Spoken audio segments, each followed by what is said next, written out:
Welcome to the Global Glug, un podcast internacional sobre spirits dove condividiamo historias y tradizioni main in English con un toque de español, italiano y un accenno de français.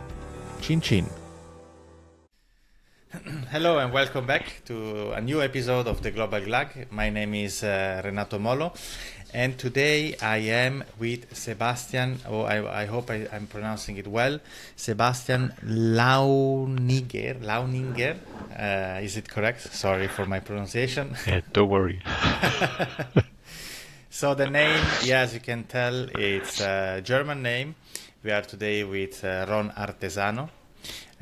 Panama rums, but with German roots. Yeah, so Sebastian, welcome and thank you very much for your time. I was checking your profile. I saw you're on Instagram since a while now, and I was always curious about your products. So yes, you are from Germany, from the south of Germany. So you were just telling me you're close to Switzerland, where I'm from. And how can you maybe tell me a bit more about you, your background? How come you decided to make rums, Panama rums in Germany? How did everything started? Hi, Renato, and thanks for having me, and thanks for your time too. It's a little bit long story short, or let's try to keep it as short as possible. At first, I started studying winemaking. So I started studying in Germany winemaking, but we are a family-run business here in southern Germany. So we are distilling spirits since 1880. For 145 years now, but just on a small scale. Okay. Let's say to keep that at least a little bit short. The way getting into rum first was really my own passion for rum, and that ended up in this, let's call it, crazy project maybe. So there was already, while I was studying, I was starting to do tastings and get in touch with more and more of the rum business. So it started when I was, 23 maybe, 22 years old. So already pretty young. I worked in some wineries and pretty soon realized, okay, I want to be in production. I just don't want to be like a sales rep and doing sales on this planet somewhere. Mm-hmm. I wanted really to produce something that has my own fingerprint, my own kind of work. And let's say the first idea was to do it here. Mm-hmm. That was the really first idea, and then I realized pretty fast and pretty soon that it's not that easy, at least to distill it here, to get fresh material, to get really good sugarcane or even molasses. So I decided to look for samples. That was really like, I don't know how to call it, young craziness maybe. Mm-hmm. Yeah. And then I planned the first trip because I got some samples and I was pretty happy with the ones from Panama. Some people might say, okay, it's well known for big quantities, not that particular profile with high esters or something. But I liked the quality, and it was the kind of quality I was looking for, because I thought about how can I give it my own fingerprint and how can I give it a touch of my own work.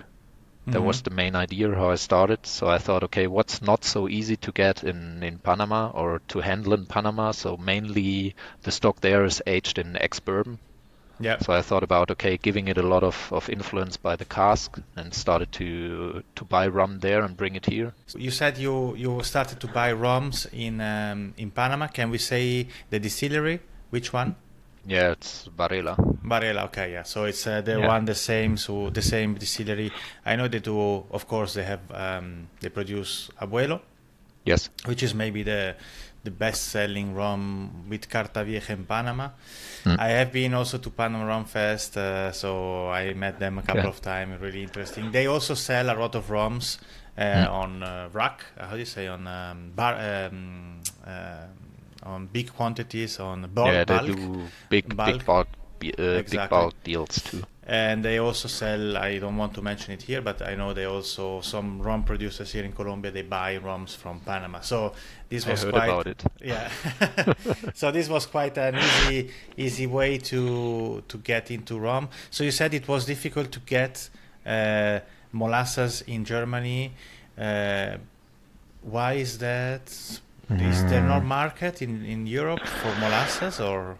there is, but let's say I don't want to offend anybody doing it, so but I would say technically speaking, I don't think it's the best way to buy it here. Mhm. So even if people or some people say it's like honey, you can keep it forever, I don't Yeah. think so. Okay. And from the technical part, I think it's better to have it not, it doesn't need to be as fresh as sugarcane juice, Mhm. but it neither can be old. And Yes. also, I think everybody in the rum business knows that there's a quality difference within molasses.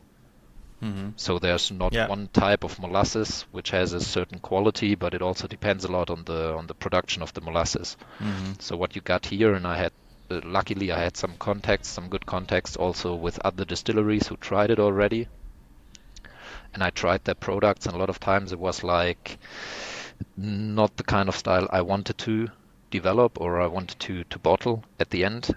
And let's say a main idea behind Artesano is also that I said I don't want to use any additives.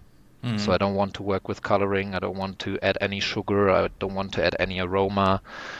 So I know that there's a lot of rum on the market made for consumers. I think Artesano is also made for the consumer, but in another way. So I don't want to make it fit to every taste. I just Mhm. want to say, okay, maybe it's heading more for people like coming from the whiskey part or from cognac, Armagnac, and they say, okay, we want to try rum. Not like for everybody being like, oh, that's so sweet and easy Mhm. drinking. Not that Yeah. kind of rum. That's like maybe that was even the kickstart for Artesano because when I started doing the tastings, I realized pretty quickly that the stuff was sweet. You Mhm. know, I grew up in a distillery, so I know that the distilled liquor is never sweet. It can be Mhm. sweet in taste, but technically it's not sweet. Exactly. Yes. So So that I was a know. little bit, yeah, I don't want to throw stones in that sense. I don't want to say, okay, it's not good to do it. I think there's a market for all the stuff and it's all okay that it's done. And it's also, you have to see it from different sides, Mhm. but it's just the way I think for myself, this was for me the right way to go. Exa- So, yeah. I yes, I completely understand you. Sometimes I do tasting here. I did that recently. I was in Miami Rum Fest, and Mm, it's incredible how after. I mean, at the beginning, a lot of us, when I also started drinking rum, of course, I started mm, with. I can always remember my Diplomatico Venezuela rum. I was in love with yeah. rum, and then yeah, you after some years time tasting other rums, you Mm, will realize that these are really sweet products. So I really mm, understand. Yeah, there is a big market. Yes, why? mm, Because the rums which are sold more in the world are especially, I think, the mainstream ones which are more mm, sweeter, maybe if I can yeah. say so. And so working maybe in this niche, it's not always easy. No sugar, no coloring. So I know Varela. So Mm, Varela, for example, Abuelo, it's kind of a sweeter rum. mm, So can you also buy from their rum without any additive? Is that possible? I yeah. imagine. Okay. Yeah. How was the process? How did you approach them? How did you live also in Panama? Have you had some contacts here, or are you? No, it was really by getting in touch with all the people. Okay. And the beginning was a little bit crazy. I was really sitting in my flat as a student and Okay. was calling. I just set like today with the time difference, I set my Hmm. clock and then I tried to call the people and I think a lot of them thought, okay, this guy is crazy. And you know, Okay. we got those big wholesalers here in Europe for also for bulk rum and single casks in Great Britain and all this kind of stuff. And a lot of distilleries told me, you know, those are our partners, call them. Hmm. And I was like, I want to get in touch directly because maybe we can intensify that through the years. And people were like, but you don't have a brand. What are you talking about intensifying anything? There was Sorry. When yeah. was it? When was it? You said you were like how like a student. So was it 10 years ago or? No, that's 15 years ago maybe. Okay. What do we have? Okay. 14, 15 years ago. Okay. So let's say I never thought that this will go any kind of the way it went. Let's say it that way. You know, Yeah. during COVID, I got the chance to buy some land in Panama and Mm-hmm. did so. And let's say then the dream finally started to get a little bit crazy, and I thought to build there pretty fast. And today I know, luckily, I didn't go as fast as I wanted, because then maybe I would be bankrupt by now. Mm-hmm. So let's say it's like with the liquor itself, it needs time to develop, and this is the same with that. I'm now like on the way that I say if I get it running in the next 5 to 10 years, I'm happy. And it's also a thing of distance, of organizing everything, and you know the main market will not be Panama, I guess. So it Yeah. will be Europe, will be overseas. So it needs some time Mm-hmm. to get that running, and the idea behind it is still to get on that path. But I realized also I went into some corporations and that didn't go that well, and nice people, but on a business level it didn't work out. Let's say we Yeah. had other ideas, I guess, at the end. Mm-hmm. So yeah, I'm happy about how it's working, and that I can do this job. But it went way different than I thought at the beginning. I thought, okay, I buy the first cask, start to age them, bottle them. The first purchase and the first bottling were within 3 years, so it took me 3 years like to develop what I wanted to bottle. And at the end, then the idea was born. Okay, I want to do it all by myself, but I cannot do it here. I don't think it's something like with all fresh products. You cannot take them out of their place where they are naturally grown, bring them here, and then distill them. Mm-hmm. It's just my personal opinion. I don't Yeah. want to Yeah. offend anybody who's doing it, and I don't say it's bad, but it's not the way I want to do it. Let's say it that way. Yeah. So basically, can you maybe describe me your first purchase, your barrel you bought? What was it? I'm just curious to know how I always it's something that I may like I would like to do one day, buy my Mhm. barrel, who knows. So how was your approach? Why did you decide to go with this liquid and not the other one? How was your selection process? I went there for a tasting day, entire tasting day. At the end, I think we were there 2.5 days in total, Okay. Hmm. with a good friend of mine. And then they told me, we can do it the way you said and direct purchase, but you need to buy a fully loaded container. And I was like, okay. Fully But loaded container of barrels. How many barrels will yes, that be? 40. that was also my question. I said, how many barrels do you fit in one container? And they said, it's like 60 to 70 per layer. And I was like, layer? Why? Yeah, we can fit two. I was like, okay, Okay. great. The first idea when I came there was like to buy 5 to 10 casks or Yeah. barrels. So it was pretty fast becoming way more serious than I wanted it to be. Let's say Yeah. it that way. Lucky thing And was I was going to a lot of trade shows, doing a lot of tastings, and it moved faster than I thought it would. hmm. So, can we talk about numbers? How big was your investment? So you had to buy 120 barrels. Is that correct? Yes, roundabout. Okay. Can we ask how much this was in money? Better not. Okay. But yeah, I can Let's imagine say, it's a big investment. I mean, to start yeah. for it's not easy. I mean, so that's also maybe sometimes people, as you said at the beginning, there are also brokers in Europe, like Yeah. here in Sheer. Yeah. These guys maybe they can. I don't know how much the minimum would be with them, but I think if you I buy think you one or could two even buy one. barrel, it's not a Yeah. problem. And it's maybe easier to start. So it was really, really a tough decision. I'm happy that it worked for you.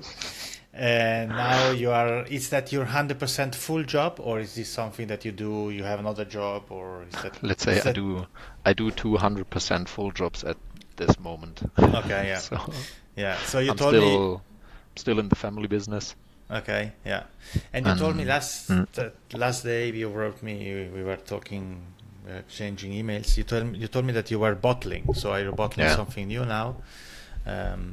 What is going on? Can you tell us something? Or Yeah, let's so? say Artisan is a little bit based on just let's say 4 to 5 basic bottlings that are always available or try to keep them available on that Mm-hmm. small scale. Yeah. And the rest is mainly that I bottle single casks. Mm-hmm. So I really go pick out a cask where I say, okay, it's in a, let's say, in a good stage of development, a good tasting quality, and I really select them by tasting. So I don't Mm-hmm. do any laboratory analysis of this stuff. I just go through with a glass and taking samples and select the casks for the bottling. So normally there's like the core range, and then there are 5 to 6 single cask bottlings available. Okay, yes. So So I was just checking on your website, which is ronartesano.com. yes. Yes, you have. So the Ruby Port, cask finish, 8 Mm. years. Tawny Port, 9 years. And the Virgin Oak. These are the core ones. Is that correct? Yeah, this was like the first core range. I put now the Ruby is still there. The Tawny is now 1 year old in general Mm-hmm. because I decided to, let's say, the Ruby influence is pretty fast. Also, the cask influence of the Ruby is getting into the rum quite easily. With the Okay. Tawny, it takes longer also to keep it on a stable quality level. Mm-hmm. So, and when I started to do batches and not only single cask with the core range, I needed to find a way to keep the quality on a certain level. And that's when I decided to add up 1 more year on the Tawny, and I said, okay, I will not bottle any 9-year-old. I'll just keep them 1 year longer and then start bottling 10-year-old stuff. But that was mainly a decision. It sounds crazy, but it was a decision of 10 minutes. Okay. So I tasted cask and I was like, okay, that's nothing I want to do. I will not bottle those. I keep them and I go for something older. Okay. Good thing is right now, I'd say maybe half of the stock is in Ruby and Tawny barrels. So right now I'm aging around 600 casks. Mm-hmm. So it's almost 300 casks in Ruby and Tawny. And these barrels are, so just to explain, yes, if you can explain me, please. Mm. The barrels I see, so they are aged for 8 years in bourbon barrels, and then 1 extra year in Ruby Port. Is that correct? Yes, for example, Okay. yes. And this is aged, the bourbon aging, is it aged in Panama or is Yeah, that's aged? aging in Panama, yes. Okay, yeah. So I you, don't, okay. let's say from now on, I cannot say anymore I don't take any Blanco out of Panama because I did right Okay. now. But that was another decision because I said I want to set up an Artesano Blanco also for the bars and barkeepers. Mm-hmm. And that's why we will start from next week bottling the first Blanco. Ah, okay. Yes. Okay. And is Blanco 100% Blanco, or was it Yes. aged and then filtered? No, it's white Blanco Okay. fully. Okay, So it's okay, okay. mainly for cocktails and long drinks. Yeah. Okay, it's interesting because I think it's also market, an important market to explore. Why? Because when if you want to sell more, Mm. cocktail is always the way you can get into the market easier. Yeah, and the problem of Artesano, having it established on that level of aging, Mhm. will mean the day I fully produce it myself, I cannot sell aged stuff for 8 years, for example. And that will Okay. Yeah. be something, if you don't get big investments or something, what will you do in those 8 years? Yeah, exactly. Of I course. can also tell you that this is almost impossible. Yeah. And I never want to give, let's say, power out of my hands in that sense that I don't want anybody in there telling me what kind of quality I have to bottle. Hmm. Yeah, which is important to get some independence Yeah. about your choices. Yeah, and I don't want that anybody comes and tells me, okay, technically you can make it smoother by adding this and this. I don't want to have that moment, let's say it that way. Yeah, yeah, Even if somebody tells me in that country it would work better in export or selling way more, I don't want to have that moment. yeah. I understand you. Yeah. It's really important sometimes. I mean, to have your vision Mm, and find your customers, mm. and not having an imposed vision and for everyone. I mean, I don't know if I can explain Yeah, my but concept. I think I know what you mean. Yeah, so it's like, for example, Bacardi. Of course, they produce Mm, for everyone, and mm, then we have niche products which are looking for really this niche customer, which is mm. looking for a product which is unique. So that's what you are trying to do. I never tasted your products, unfortunately. I tried to find them in Panama. Mm, Maybe yes, we can talk about the market. mm, So why? I mean, I imagine that you're really strong in Germany. Where are you mm. selling mostly your product? Who is buying your product? Let's say I grew from the German market into Europe. The first sales I had were, of course, Germany. Hmm. I went to the trade shows here and tried to make it better known as good as I could as a Yeah, one-man show. yeah. And that was the first touch of the market. Right now we are growing a bit faster and still on a small scale, but I'm pretty happy with that. So Hmm. I'm not looking to like to double up each year or something. I try to grow steadily and keep the quality stable and everything. That's one of my main concerns regarding growing. For not growing too fast and then make something way different and just lose quality or Hmm. the idea behind it. So right now it's Europe. Also regarding export, it's pretty easy to move the goods within Europe. Let's Yeah, say not that easy, because but it's yeah, yeah, it's a big market. I don't know exactly, mm, but of course Schengen. I don't know how it mm, works with alcohol, but maybe it's not that complicated. Like maybe in the United States, I don't know if you have tried to also to get into the United States. I know United States is a tough market with yeah. tier system. It's something that you may consider, or it's too complicated, or I was in touch with some guys, but I had some brand issues because there's a wine brand, not even rum, but wine.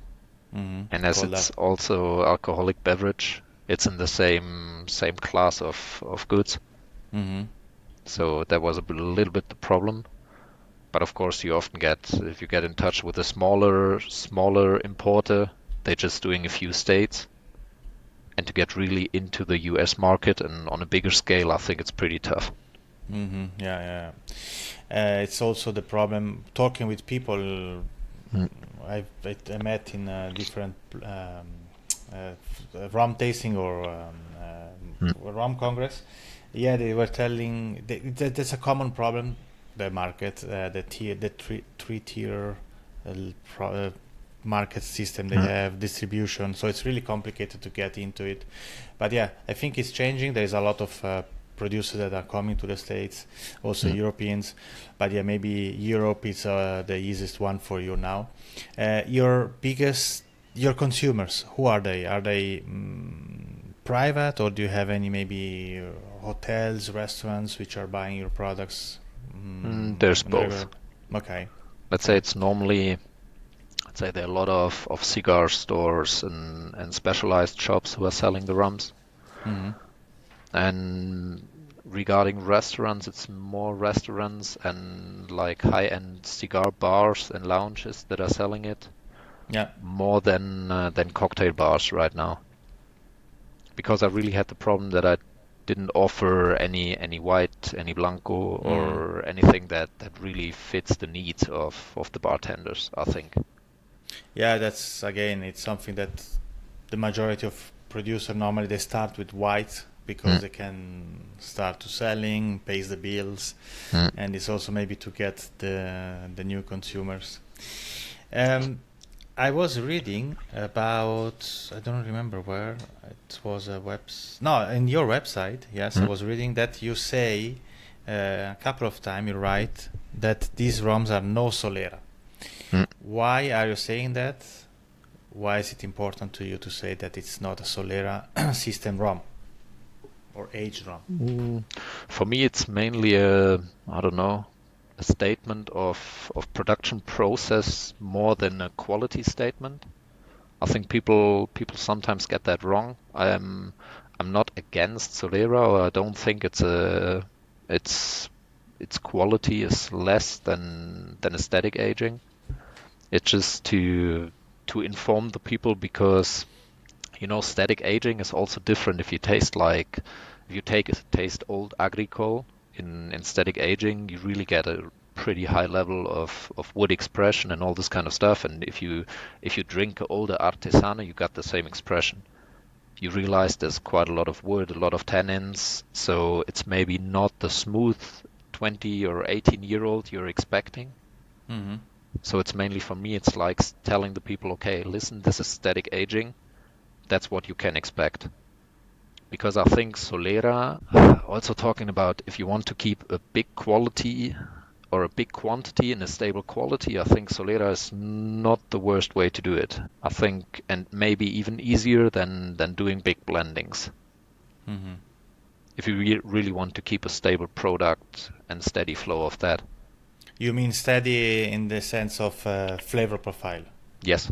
Mm-hmm. Yeah, Yeah. if you say, okay, we all know if you make the sacas, the what you take out too big, you will also have variation in quality, but if you keep that on a low level, I think with a good Solera system, you can really keep a steady quality. Mm-hmm. Yeah.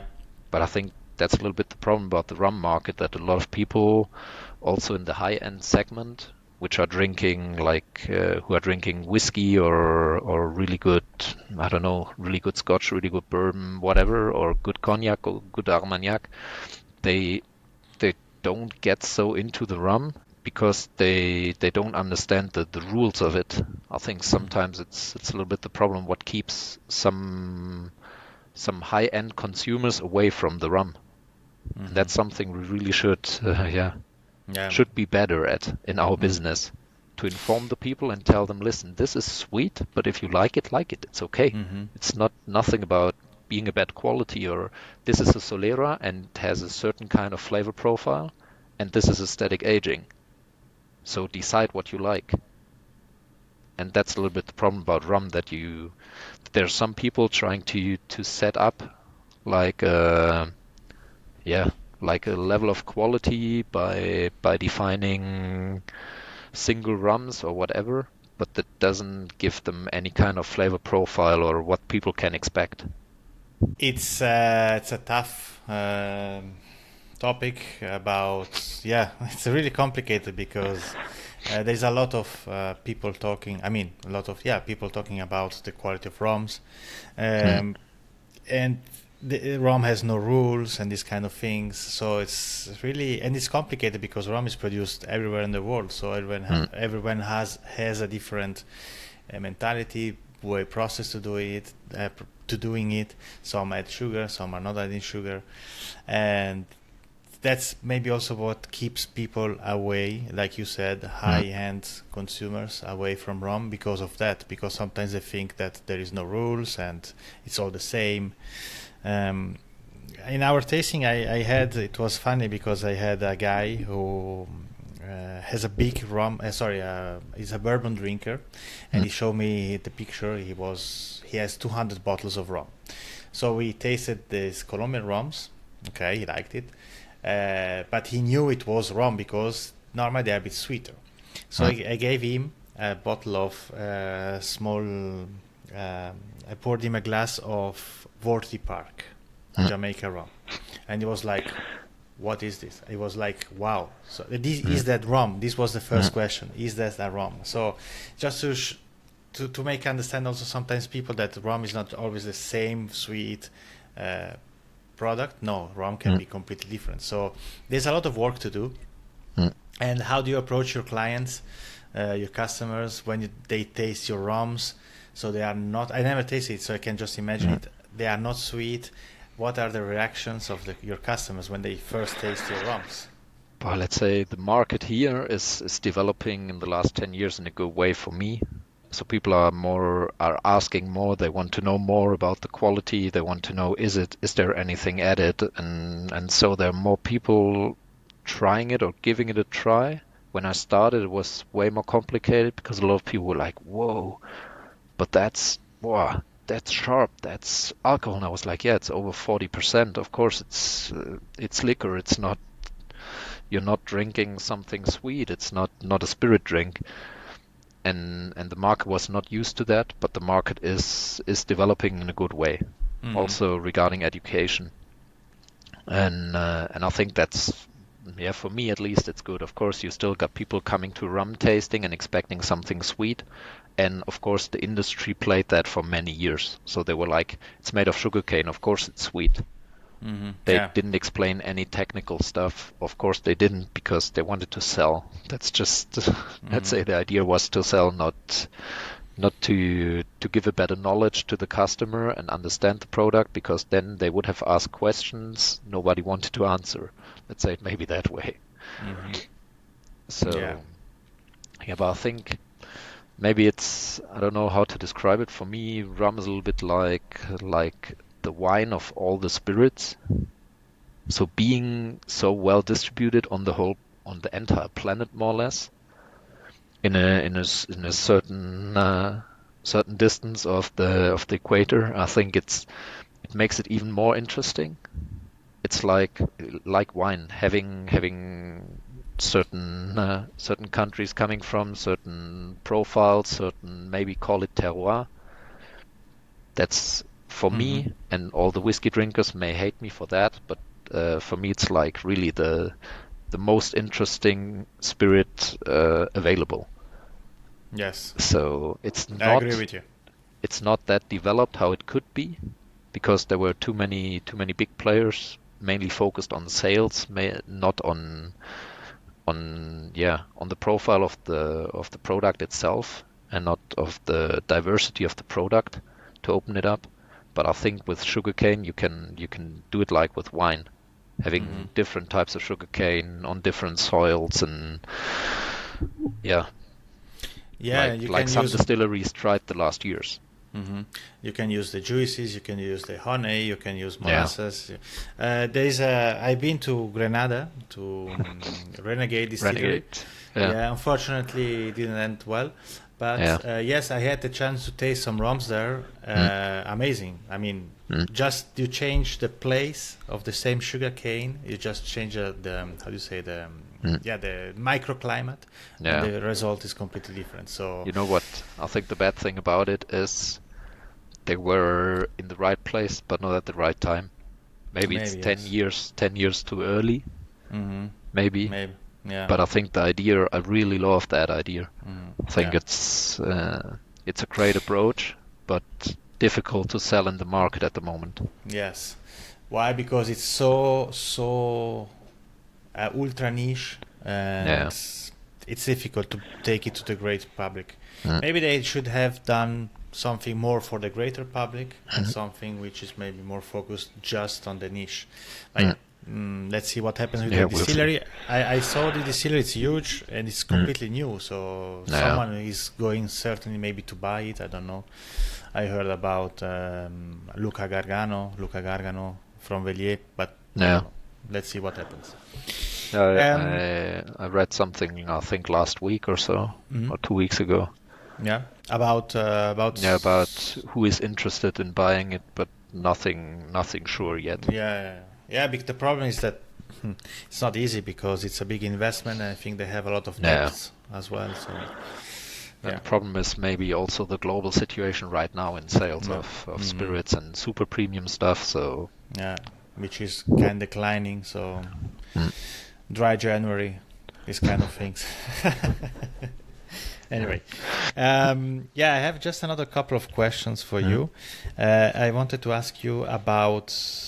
Why did you decide to finish your rums in port barrels? How was the decision process in this case? Is there any reason behind it? I also saw that you also aged some rums in Amarone, Pinot Noir, and Moscatel barrels. Is It that was something? more, Yeah, please. let's say it was trial and error. Mm-hmm. So really, when I started, I thought I'll establish my core range on the back of Amarone casks, Mm-hmm. say it that way.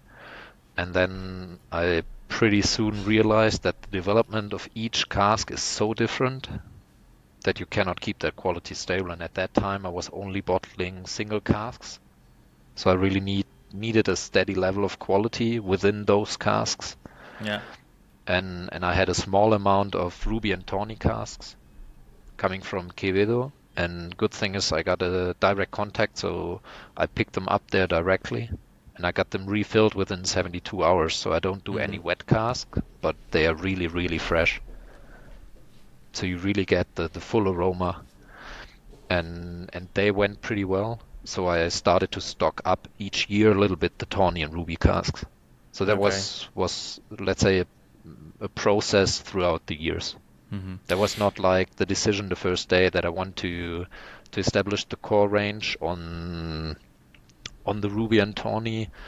There was more that through the tasting I realized, okay, with those it's easier to keep the quality on a stable level and keep a certain flavor profile that doesn't stay exactly the same, but at least if you taste them, you see they are pretty close to each other. And I always say I don't want to have each bottling being the same, but at least I want if you buy one bottle now, you finish it, and in half a year or in a month you buy another, you will say it's the same profile.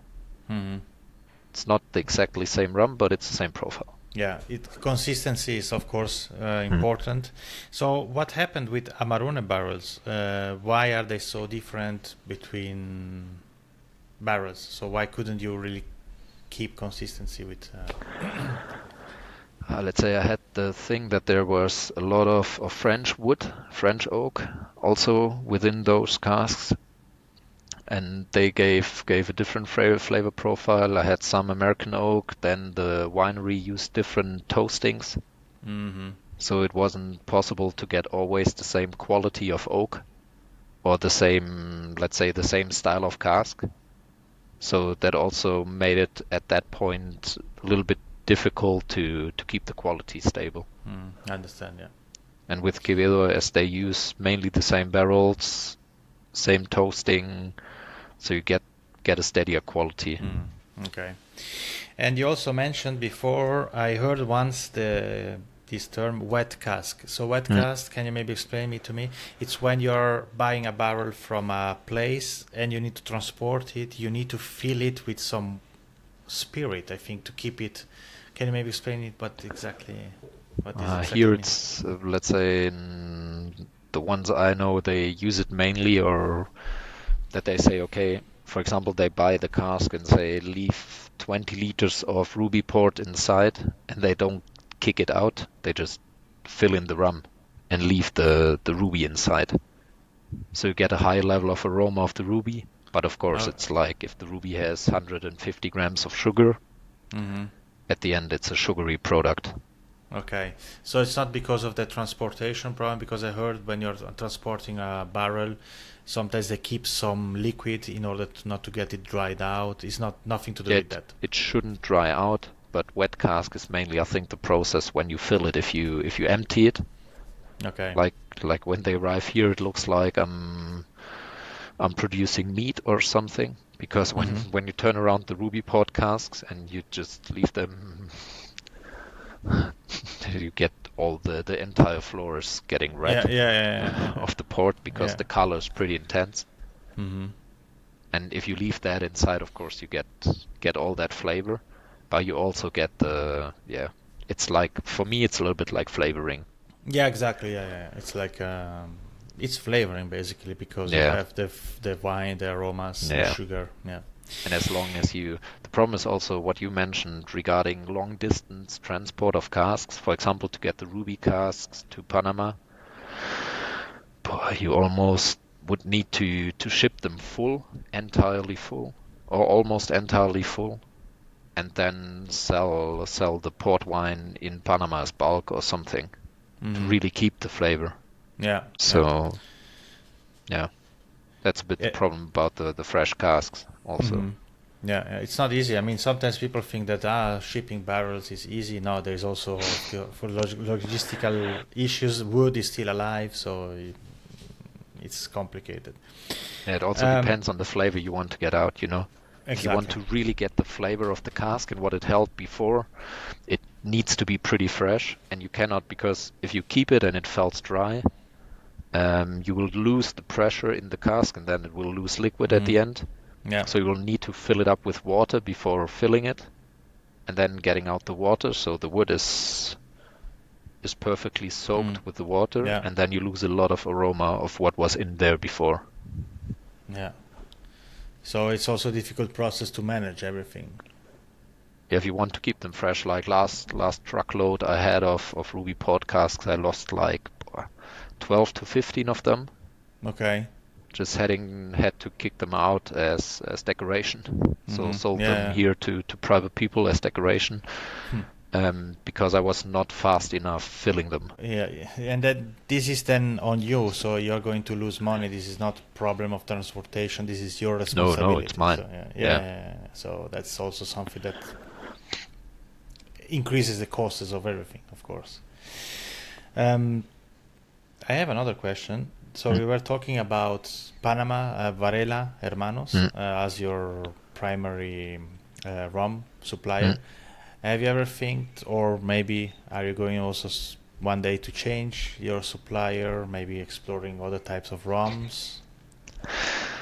But it's easy to answer this question on the one hand, just by saying no. But at the end, the answer needs to be a little bit longer, because I never saw Artesano like an indie bottling idea. I thought, okay, it's not possible for me to start with the production and get that running, for not running into bankruptcy and just losing everything. But the idea is mainly to go the way back.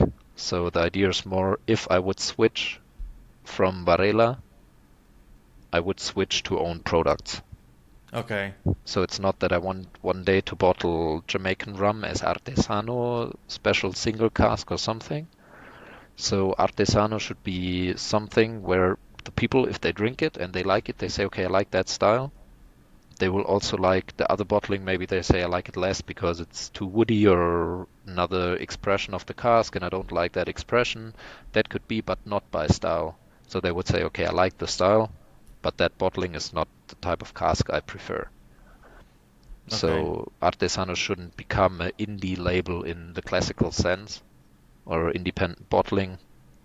So the idea is more to go the way back and establish our own production with own flavor profile. Of course, a little bit different from Varela, but that's like the long-term goal. Okay, so you mean also maybe one day going into this distilling process as well, or not? Yes. Yeah. Okay. That's the idea. Okay. And where would that be? In Europe, or because we circle back, it's difficult to get molasses. So would it be maybe in Panama? Is it possible? Yeah, I think Panama is kind of an open country for distilling. Yeah. So it should not be. Would it be there or somewhere else? I think regarding safety and also economically, Panama is pretty interesting. Also regarding transport and everything, connection to the world. So. Yeah.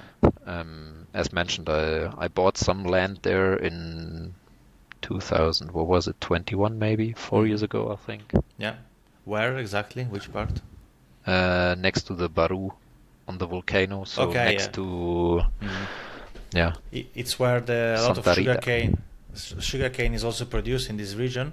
Yeah. There is also, it's nice soil, I heard, because of the volcano activity, and it's a nice place also to farm, to grow sugarcane. I don't know if it's something that you may also one day consider. And a nice place to be. And a nice place to be, yes. Panama is really amazing country. I've been there a couple of times.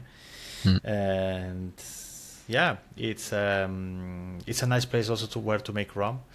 It's wonderful, and in many senses underestimated regarding tourism and everything. So yes. It's a small country, but has a lot to offer. Caribbean, Pacific, volcanoes, forest, big city. Panama is amazing. It's a huge city, a lot of nice restaurants, nightlife. I mean, it's a nice place where to hang out. I always go there. I'm always happy to go to Panama.